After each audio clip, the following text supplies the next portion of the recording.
संगठनों को अपने स्वयं के संगठन के साथ साथ इस राष्ट्र के हित के लिए आगे बढ़ाने की आवश्यकता है।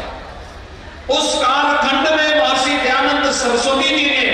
सर्वानंद जी महाराज ने और अन्य उन पर आर्य ऋषियों ने कार्य किया था जब देश कथित रूप से गुलाम था, जब इस देश में विधर्मी राज कर रहे थे, भारत के सामाजिक ताने बाने को छिन्न भिन्न कर रहे थे, तब देश की स्वाधीनता के लिए 1857 के प्रथम स्वतंत्र समर के साथ जो देश की स्वाधीनता की लड़ाई आगे बढ़ती है, इसमें एक नई ऊर्जा का संचार होता है जब आर्य वीरों ने इसमें मिलकर के अपना सहयोग प्रदान किया, चाहे वो वीर सावरकर हो, भाई परमानंद हो, या फिर लाला लाजपत राय से लेकर के पंडित राम प्रसाद बिस्मिल तक एक लंबी श्रृंखला है जिसने अपने आप को समर्पित किया था भारत की स्वाधीनता के लिए। देश के अंदर क्रांतिकारियों की इस मजबूत फौज को खड़ा करने का श्रेय आर्य समाज को जाता है। इस देश के अंदर स्व का भाव जागृत करने का श्रेय आर्य समाज को जाता है। भारत के अंदर वेदों की पुनर्प्रतिष्ठा हो, इसका श्रेय आर्य समाज को जाता है। और भारत के अंदर हम आधुनिक शिक्षा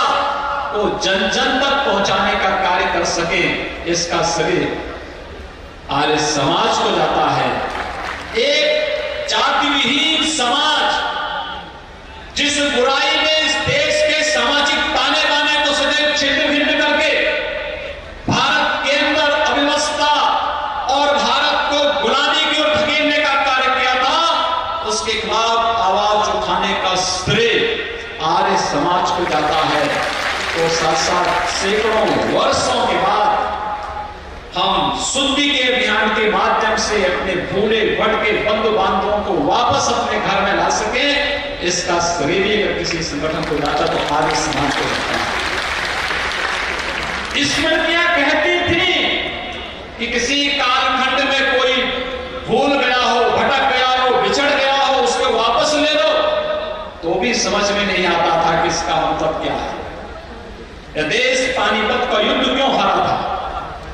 केवल इस देश की जातिवाद की एक पाखंडी जो व्यवस्था थी, इसके कारण। पानीपत का युद्ध अगर देश जीता होता, यह देश अंग्रेजों का गुलाम कभी नहीं बना होता। हमें गुलामी की बेड़ियों में जकड़ने का दुस्साहस किसी के पास नहीं था, लेकिन इसको समझने की सोच चाहिए थी और सचमुच उस कार्य को किया आर्य समाज ने। आज जो देश के अंदर वर्तमान में भारत की उभरते हुए भारत को देखते हुए जब उतनी ही तेजी के साथ राष्ट्रीय और अंतरराष्ट्रीय स्तर पर षड्यंत्र दिखाई देते हैं, और षड्यंत्रों को देख करके जब मुझे कभी कभी चिंता होती है, तो उसी समय जब मैं आर्य समाज जैसे संगठनों के इस भव्य प्रकार के आयोजन, इस जमावड़े को देखता हूं, तो फिर मैं एक बार पुनः इस विश्वास के साथ कह सकता हूं कि नहीं, इस देश के यशस्वी प्रधानमंत्री आदरणीय नरेंद्र मोदी जी के न्यू इंडिया के उस कॉन्सेप्ट को साकार करने के लिए आर्य समाज जैसे संगठन में खड़े हैं,